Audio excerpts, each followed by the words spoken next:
More than 4 million students started midterm exams.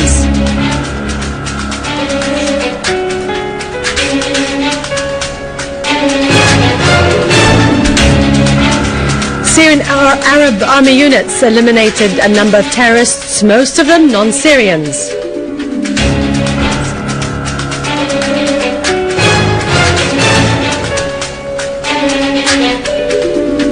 Iraqi army continues operations against tens of ISIS terrorists.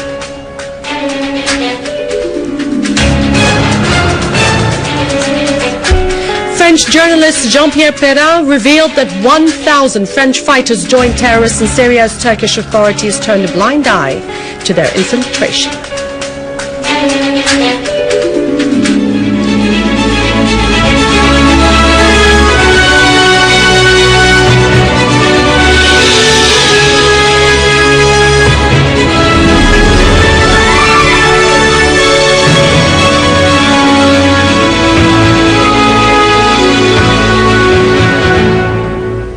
Good afternoon. Welcome to our news bulletin for this afternoon. I'm Dania Nizam.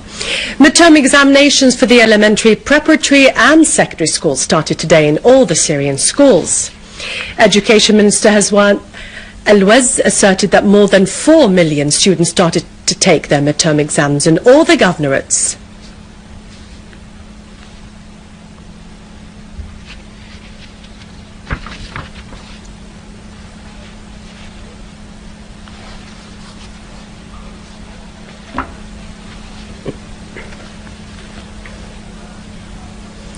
The Ministry of Health launched today the second national vaccination campaign against polio. The 5-day campaign is aimed at about 2.2 million children under the age of 5. The first national vaccination campaign had finished last month, including more than 2 million children.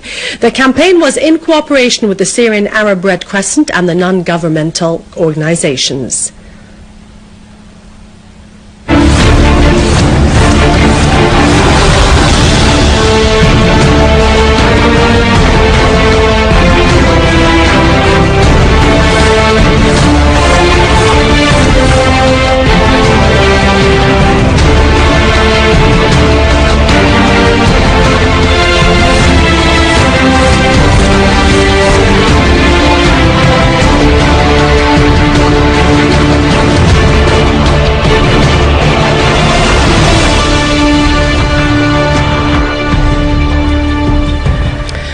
The Syrian Arab army units eliminated a number of terrorists and destroyed their criminal tools in Homs, Aleppo and Daraa countryside. A military source mentioned that the Syrian Arab army units targeted terrorist gatherings in Al-Dar al-Kubra, Al-Khalidiyya, Al-Wadiya and Mas'ada villages, also on the road between the two villages of Al-Sultaniya and Abu al-Alaya, and in Talbisa, Al-Ghantu, Burj Qai and Homs countryside, killing most of them and injuring others. The source added that the army forces confronted 2 infiltration attempts towards Al-Layramoun and Semiramis hotel in Aleppo, killing most of them. In the Syrian Arab army units targeted terrorist gatherings in Kawairis, the central prison, Kaskais, Kast al-Harami, Haraitan, Yaqd al-Addas and Qadi Askar in Aleppo countryside. In the meantime, the Syrian Arab army units destroyed terrorist gatherings and their criminal tools in Atman town and Daraa countryside.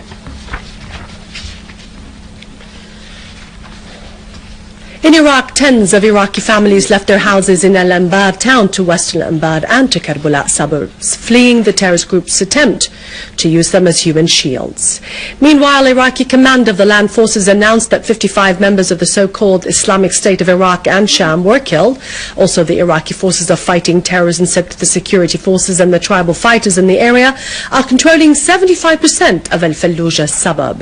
The Iraqi forces and the tribals in the area besieged in Ramadi and Al-Fallujah hundreds of terrorists that belong to Al-Qaeda, preventing them from controlling the two cities.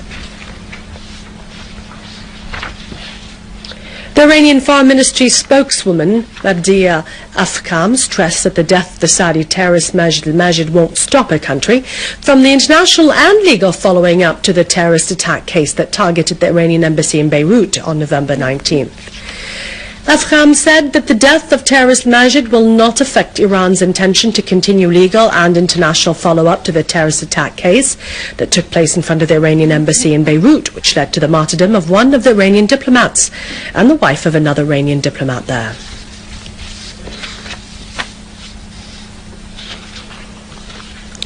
In an article published in the Libération newspaper, the French journalist Jean-Pierre Perrin revealed that 1,000 French fighters have joined the most extreme terrorists in Syria as the Turkish authorities turned a blind eye to those who cross its territory. Keeping in line with the policy of the ruling Justice and Development Party by supporting the terrorists in Syria, the Turkish authorities, according to Hurriyet newspaper, have dismissed some police officers from their duties after they stopped a truck loaded with arms that were intended to be smuggled to Syria from the town of Krekan, pointing out that the truck was travelling along with elements from the Turkish National Intelligence, who tried to prevent the truck's inspection under the pretext that it contained state secrets. In turn, some sources told the newspaper that the Humanitarian Relief Commission, along with the human rights organizations, have been carrying weapons to Syria under the cover of humanitarian aid and by the help of some charity organizations. Also, Erdogan's government tended to form some armed groups, training them at the hands of the Turkish National Intelligence in order to fight in Syria. The sources asserted that those armed groups are financed by the Turkish government. Meanwhile, leader of the Turkish Republican People's Party, Kemal Kılıçdaroğlu, was quoted by the Cumhuriyet newspaper saying that Erdogan's government is interfering in Syria's internal affairs, providing al-Nusra with arms and practicing a policy of double standards. Kılıçdaroğlu posed the question that if preventing the inspection of the truck, which had been seized on the Syrian borders 3 days ago, was considered as a secret of the Turkish state, then was Bilal Erdogan also considered a secret of the state? Again, the Turkish website T24 published an article by the writer Erkan Babahan saying that seizing shipments of weapons which were intended to be smuggled from Turkey to Syria is evidence on the support provided by Erdogan's government to Al-Qaeda under the cover of humanitarian aid.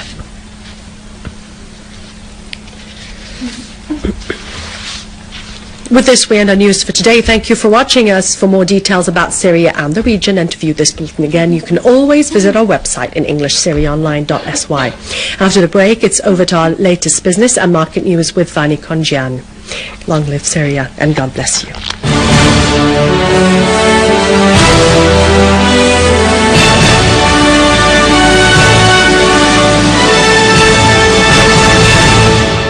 Good afternoon. The Minister of Electricity and the Governor of Damascus countryside inspected the Arab gas line that was targeted by the armed terrorist gangs in Damascus countryside. The minister pointed out that maintenance teams were working around the clock to repair the damages caused by the attack so that the gas line would be in service again in the coming few days. He added that the terrorist attack had also resulted in the collapse of a number of towers and lines of high voltage. Director of the General Establishment of Cereals said that the quantities of soft wheat to be imported to Syria in line with the contract signed last year are estimated at 2.4 million tons, adding that these quantities have been shipped and would be received very soon. He pointed out that the mills have wheat that addresses the needs of the citizens for the coming 8 months. The real estate bank's deposits have recorded an 8-point increase between June and October, rising to more than 16 points. The bank's financial statements have indicated that the total amount of deposits have reached 30 billion Syrian pounds, apart from the bank's deposits of hard currency. The Cooperative Agricultural Bank in Sqeilbiya town in Hama province granted loans estimated at more than 227 million Syrian pounds to the farmers to secure their needs of agrarian production. The director of the bank said that granting these loans aimed at boosting economic efficiency in the agrarian domain and alleviating financial burdens the farmers were facing.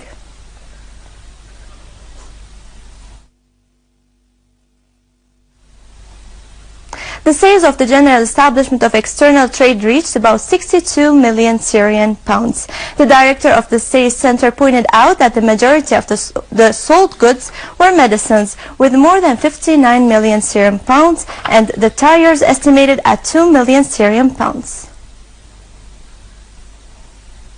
Minister of Agriculture's advisor for olive production revealed the working plan set by the ministry to improve the production of olive crops. The advisor pointed out that the working plan will be implemented in accordance with an executive program which started at the beginning of the year and would last for 4 years. He pointed out that the plan aims at improving the varieties of olive crops, the methods of fertilizing and irrigation. The total volume of last year's dealings at the Damascus Securities Exchange were estimated at 2,240 billion Syrian pounds. On the other hand, the value of the indicator rose with 479.89 points, closing with 1,249 points by the end of last year. With this, we conclude our news. Thank you for watching us, and goodbye.